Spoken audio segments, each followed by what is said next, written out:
on my next conversation with Phil Duncan from weatherwatch.co.nz. No pressure, Phil, but it's all on you, mate.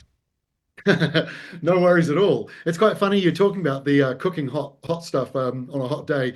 My mum is from England originally. She's Okay. been in New Zealand for 50 years now, but she still finds after 50 years of Christmases in New Zealand how strange it is that we all cook this hot dinner on a hot day. We're all inside around an oven. So Some people are smart and do a barbecue outside, but exactly. not But the that is weather traditional. dependent. That is weather dependent, whereas the traditional Christmas dinner, I mean, does your mum do the traditional English Christmas dinner? Still does it. She's in her 80s and Yep. she's not doing it this year, but she enjoys doing it and she is brilliant at doing it. My dad helps. He does all the, does the carving of the meat and Yep. he brings in the potatoes and all the stuff that they organically grow themselves. Oh, wow. It's just awesome.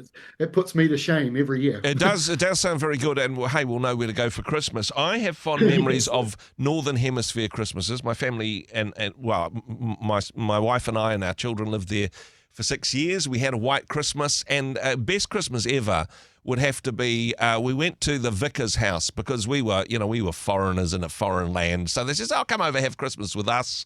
They did that thing with the Christmas pudding doused in far too much brandy that they set fire to and carried through the house.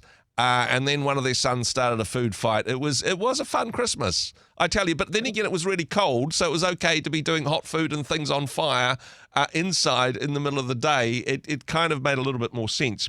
Now, Phil, honestly, over the last week or so, we've had both of those alternatives, haven't we? We've had, gosh, it is so hot, I'm getting sunburnt just looking out the window.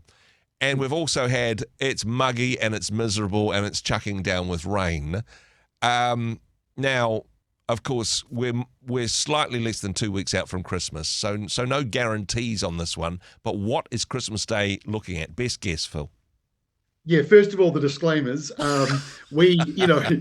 Getting a weather forecast accurate 7 days out is tricky, Tricky, let yeah. alone 14 days out, Yep. especially this year around New Zealand. We've got so many, as you've just pointed out, we've got this spring-like weather pattern where it's cold one day for some, a lot of windy westerlies blowing through.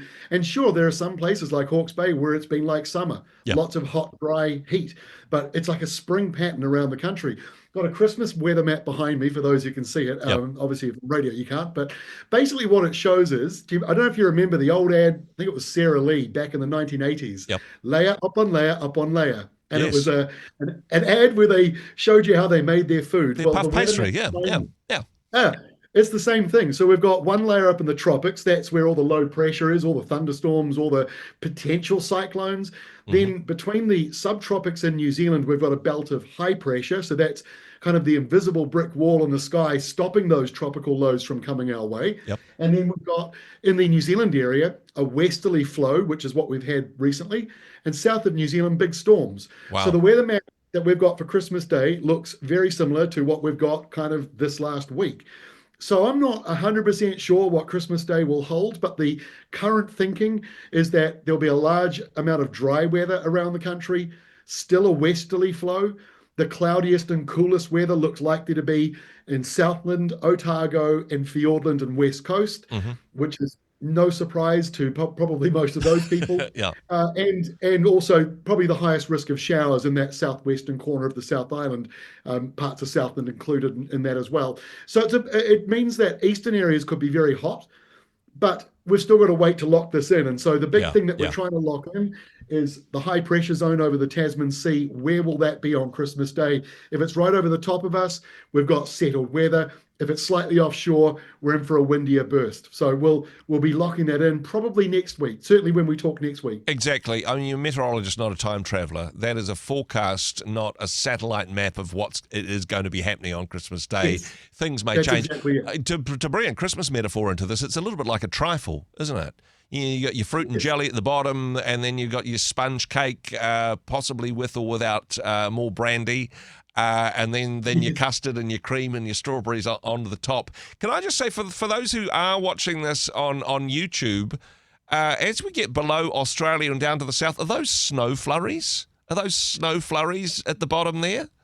They're not snow flurries, but the blue line that you see just south of Tasmania Yeah. and basically hugging Stewart Island, south of that is Antarctic air. Wow. So when that blue line comes up and over us, we get snow on the mountains, we get single-digit overnight lows. So it is remarkably close to us. But sometimes that happens. I've got memories going back into the 1990s of, and even the early 2000s of having heaters going, fires burning in December. So New Zealand's a funny country. We're halfway between Antarctica and the equator. So it depends on which way the wind's blowing. Exactly. Really, literally. And honestly, don't lock anything in when it comes to indoor or outdoor Christmas plans just yet. Of course, keep it locked, though, to weatherwatch.co.nz. Do yourself a favour, a cheap round, the WeatherWatch app as a Christmas present to yourself. When I say a cheap round, it's free. Although there are versions of it if you want more information, if you're a farmer or you're a fisherman or whatever, there's more specific information available, but all there at weatherwatch.co.nz. Phil, whatever the weather, we hope it's a good Christmas for you. Thanks for joining us. My pleasure. Thank you. Hey, thanks very much for joining us in the Rhema studio. Thanks very much for watching the interview. It's kind of nice to have an audience, actually. And if you did like what you watched, then do give us a like, do give us the thumbs up. And if you'd like to see more interviews like that one, or perhaps even better, subscribe and those interviews will come straight to you. Don't forget to turn on your notifications, and we'll see you in the next one. Cheers.